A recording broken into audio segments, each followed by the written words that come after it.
बिस्मिल्लाहिर्रहमानिर्रहीम। अस्सलाम वालेकुम, वेलकम टू माय चैनल।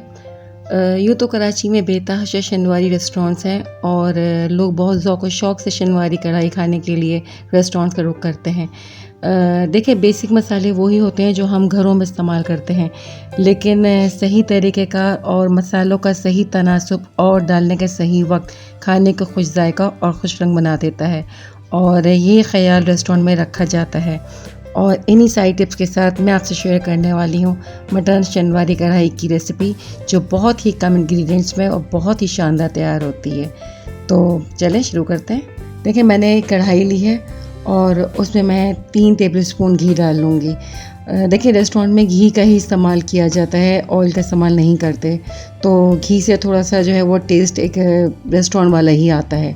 तो अगर आपको रेस्टोरेंट वाला बिल्कुल टेस्ट वही चाहिए तो आप घी ही इस्तेमाल करेंगे। 1 किलो मैंने बकरे का गोश्त ले लिया है, मटन, और ये मिला जुला सा गोश्त है, तो ये डाल देंगे ऑयल में। देखिए, अच्छी तरह से ये मैं घी में थोड़ा सा इसको मिक्स कर लूँगी, और इसी वक्त मैं अदरक लहसुन भी डाल दूँगी। तो ये मैंने 5 टेबलस्पून अदरक लहसुन लिए हैं। गोश्त में जब हम अदरक लहसुन डालते हैं तो थोड़ा सी इसकी मिकदार हम ज़्यादा बढ़ा देते हैं, ताकि गोश्त की जो बिसात होती है, जो स्मेल लोग फ़ील करते हैं, वो ख़त्म हो जाती है। और अब मैं इसको ढक दूँगी 5 मिनट के लिए। देखिए, 5 मिनट हो चुके हैं और अब चेक करते हैं कि क्या सूरत हाल है। देखिए, 5 मिनट हो चुके हैं और देखें, अभी गोश्त ने पानी रिलीज़ नहीं किया है जो गोश्त में से निकलता है।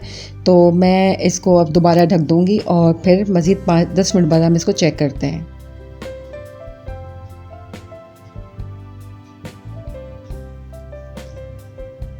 देखिए, 10 मिनट हो चुके हैं गोश्त को पकते हुए। अब चेक करते हैं क्या सूरत हाल है।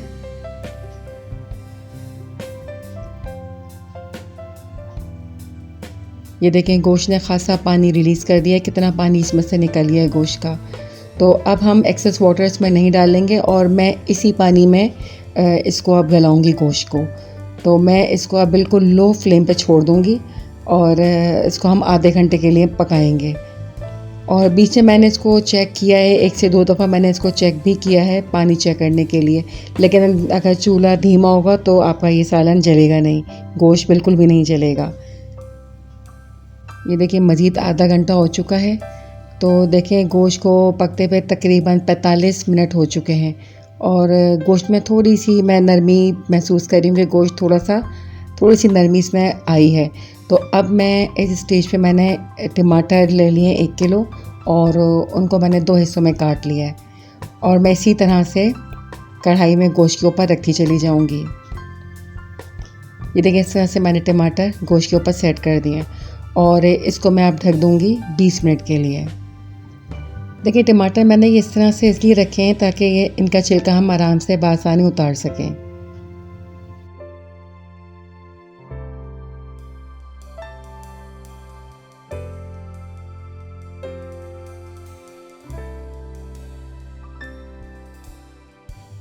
अब दूसरी जगह मैंने देखें कढ़ाई ली है और उसमें मैंने 2 टेबलस्पून ज़ीरा ले लिया है और 2 टेबलस्पून ही मैंने इसमें धनिया ले लिया है, और इसको हम भूनेंगे उस वक्त तक जब तक इसमें से एक अच्छी सी खुशबू ना आनी शुरू हो जाए। हमें इसे जलाना नहीं है और न इसका रंग काला करना है, वरना कढ़ाई का रंग बिल्कुल काला हो जाएगा।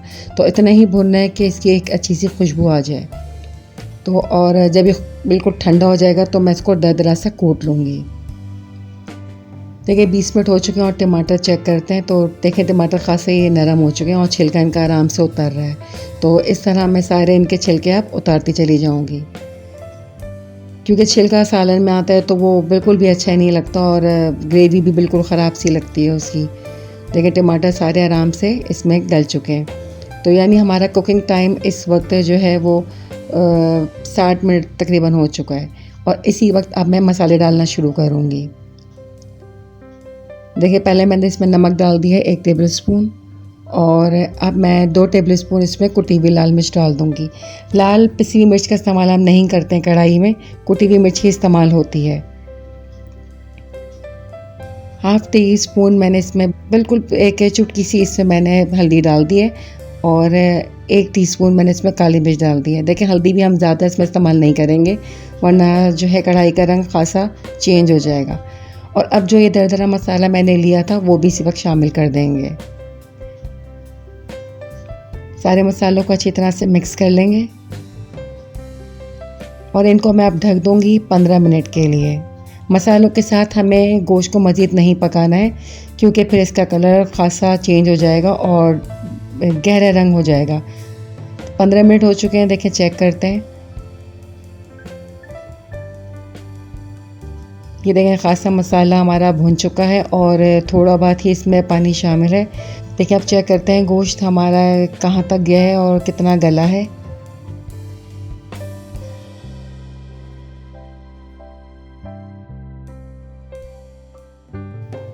ये देखें गोश्त हमारा अब ये तकरीबन 100% गल चुका है।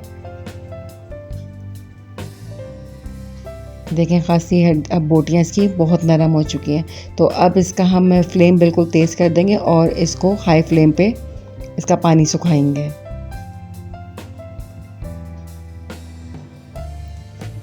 ये देखिए 5 मिनट हो चुके हैं, उसका पानी खासी हद तक खुश्क हो चुका है।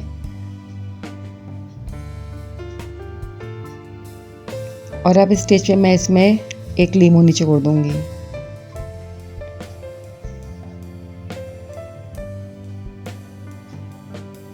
और लीमू निचोड़ने के बाद इसको ढक देंगे ताकि जितना भी पानी है मज़ीद वो इसमें खुश्क हो जाए।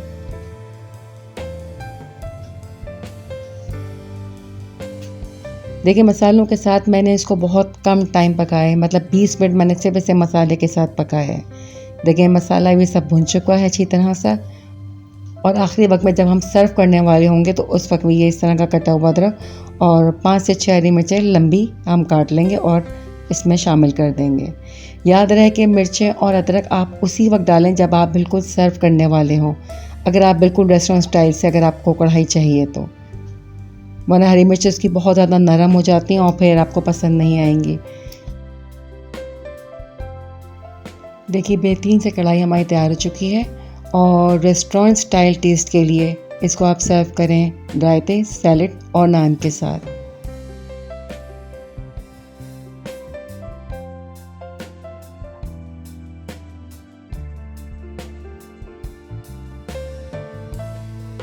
बहुत बेहतरीन और बहुत शानदार कढ़ाई हमारी तैयार हुई है। मेरी रेसिपी पसंद आई है आपको तो इसे लाइक कीजिए, शेयर कीजिए और मेरे चैनल को ज़रूर सब्सक्राइब कीजिए। Thanks for watching. अल्लाह हाफ़िज़।